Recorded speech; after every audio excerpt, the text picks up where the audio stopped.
can't even. Oh, God. It hurts, but I can take the sling off, on and off now once in a while.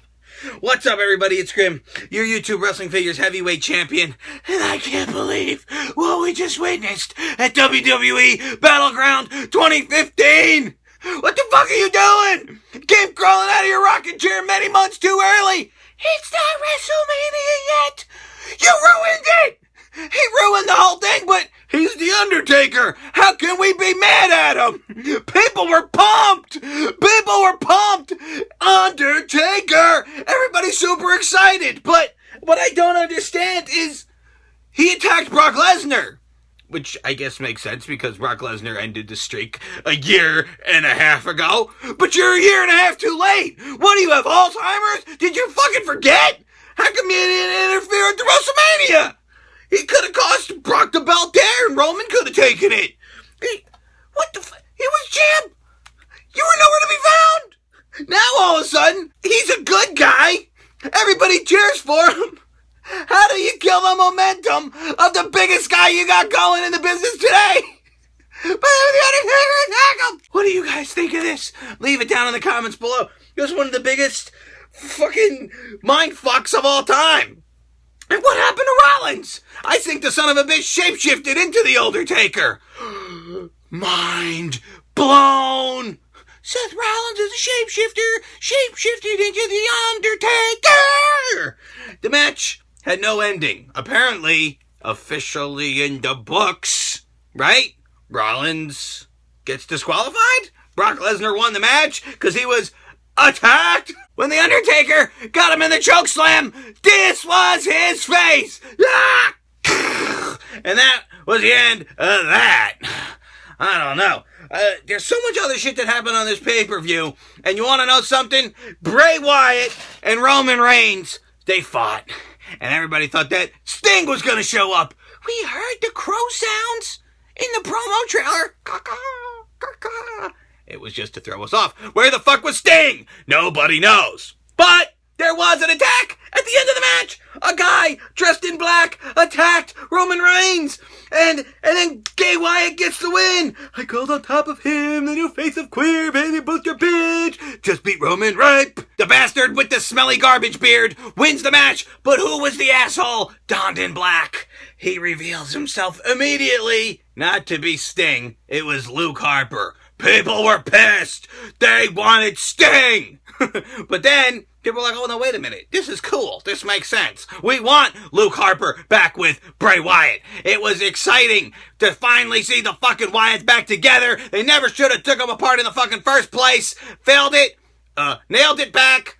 Failed it the first time. Nailed it now. So glad Bray Wyatt got the win. He totally needed it. But now what happens? I don't know. Where did they go from here? I guess we'll find out on Raw. I was happy to see one of my predictions come true. Hey, I got the Brock match right. I picked Brock to win the match. He won the match. He didn't win the belt, but he won the match. Motherfucker! Now, getting to another match that I got right. The opening match, the kickoff match, the pre-show match. Notice they don't call it a pre-show match anymore. They call it a kickoff show. We're kicking off the paper screw with R-Truth versus Bad News Barrett for the 450th time. And it's for the crown. One of them is going to be king. And then all of a sudden the internet lit up moments before the match that the bad news gimmick is going to return and R-Truth is going to win. He's going to stay king, shut the fuck up forever. Because you know what happened? Bullshit Barrett pulled down his pants, whipped out his bullhammer, and slapped it upside the head of King Shut the Fuck Up. 1, 2, 3. That's it. Bullshit Barrett won that matchup. Was it good? It could have been better. It could have been worse. It was a kickoff match. He kicked off the pay-per-view. They opened up the pay-per-view after it was already kicked off and flying through the air with fucker in the bank, fella in the bank, whatever you want to call the rooster-headed looking rim job shitmiss as he went up against the hometown boy, Randy Orton. And I thought it would have made a lot of sense here to have Sheamus win the matchup. Mr. Money in the Bank, we want to build him up as a credible champion, but much like they did with Rollins last year, the son of a bitch is getting pinned times 40 fucking 5. Why? Why do you have Sheamus lose Well, they were in Randy Abortion's hometown. I don't give a fuck. I don't care. Too stupid. Make your money in the bank. Motherfucker, look strong. Nobody's gonna give a shit about Sheamus if the son of a bitch keeps losing. We barely fucking care now. Somebody said to me, Grim, you don't even care about this match, do you? I care about this match as much as I care about eating my vegetables. So, look at my fat, unhealthy ass and you can figure out how much I care. And I like both guys. I really do. But they're not doing anything with them. And they're making it pointless shit. What the fuck does Randy Orton gain from winning that match? Nothing. What does Sheamus lose? Almost everything. Any credibility whatsoever as a guy who can cash in. Well, of course he could cash in on Wormy Rollins. And where was Rollins at the end of the paper screw? Rollins should have been fucking dead. Rollins got suplexed 45 fucking times. He should have been dead. No. Oh, I forgot. I'm sorry. He shapeshifted into the Undertaker. Trying to get through this without wearing the sling, but the pain is just too great. Just like the pain of witnessing John Cena beat Kevin Owens again. Hack it! Do! I never lose! I beat if I fuck! He can go back to NXT! Ha! What the fuck? What the fuck? Now, I'm gonna give credit where credit is due. Super Cena's been wrestling his ass off. 5 moves of doom? Nope. John Cena has been amazing in the ring, and his matches have been the best of the whole card. It was match of the night, in my opinion. Eric Grimm is being carried by his opponents. Bullshit. It takes 2 to tango. Honest to God, it does. I've wrestled before. No. But besides the point, I just don't understand how it helps Kevin Owens to lose twice in a row to John Cena after beating him the very first time out there. It just makes Kevin Owens look like a fat guy who got lucky one time and now he can't get the job done. Boop, boop, boop, boop, boop, boop, boop.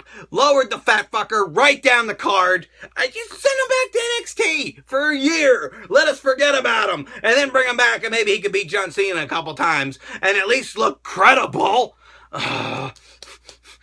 It really made me mad because I really thought that Owens should have won. I mean, where does Owens go from here? Oh yeah, John, I lost to you twice, but you should give me another match. Why? You beat him clean twice in a row. What the fuck else does John Cena have to prove against you? Too stupid, fucking dumb. What do you guys think? What the hell are they going to do with Kevin Owens now? I don't know. Oh, he's going to fight Finn Balor for the NXT belt at the NXT TakeOver right before SummerSlam. So? What the fuck? You're going to have Finn Balor? Finn Balor took the fucking belt. Why would they give it back to him when he's supposed to be in the WWE beating John Cena? Needless to say, the fucking match was great. I loved it. Fantastic. And you know what else? I couldn't believe they had this Divas match and I actually did not have to pee because it was good. How could I go piss when there were so many tits on camera? And that Sasha Banks camel toe had me like... It was good. And then they're all doing these high-flying moves. It was like over the top, woo, over the top, woo, over the top, woo. It was like one of those San Francisco fish market tosses. Woo! The fish are flying.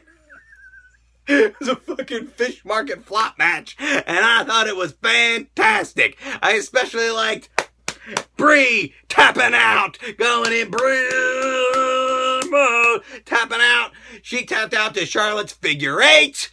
And I'm sitting there and I'm thinking to myself, Sasha Banks, Becky Lynch, when the fuck are they just going to be Sasha and Becky? Because we know how WWE hates 2 names, right? But meanwhile, Charlotte is just Charlotte. She should be Charlotte Flair, right? Right. That would make sense.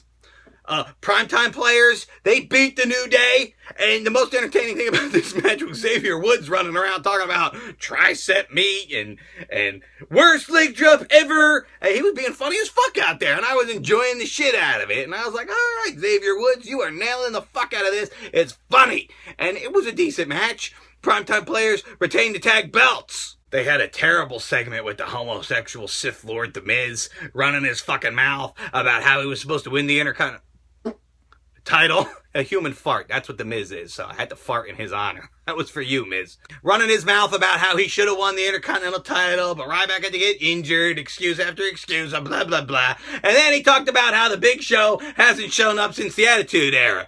Well, Miz, didn't you just team with the Big Show 5 or 6 years ago? Dumb fucker! Were you trashing on your own fucking tag team? Duh! What was it called? Show Miz or something?